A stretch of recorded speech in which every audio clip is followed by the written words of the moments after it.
Il y a un truc dont personne ne parle dans la deuxième édition de Horus Heresy et que je trouve un peu dommage car ça impacte pas mal le fluff. Vous en êtes sans doute aperçu, il y a eu un certain nombre de changements assez importants au schéma de couleurs des diverses légions.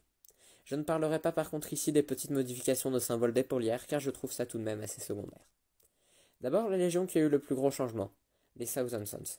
Alors oui, en soi, c'est pas vraiment un vrai changement puisqu'il y avait depuis des années de différents schémas de couleurs en opposition. Un mat, celui de Games Workshop, et un brillant, celui de Forge World.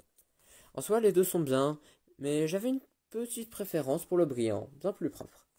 Eh bien, celui-ci a totalement disparu alors qu'il existait encore il y a quelques mois sur la couverture du livre Fury of Magnus. Les épaulières de la Death Guard se sont éclaircies, ainsi que celles des World Eaters. Il est également devenu commun de voir des World Eaters aux épaulières ou armures rouges, comme dans cette illustration.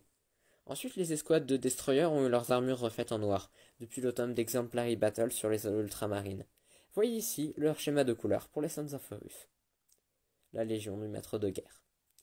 J'apprécie également les Terminators à l'armure rouge de la Raven Guard, ça met un peu de changement, même si ce n'est qu'une unité d'élite spéciale. En soi, la plupart de ces changements sont pas mal, même si je préférerais qu'ils laissent les anciennes couleurs dispo, officiellement au moins pour certaines compagnies en particulier, si ce n'est pour toute la légion. Après, c'est bien qu'il y ait un peu d'évolution.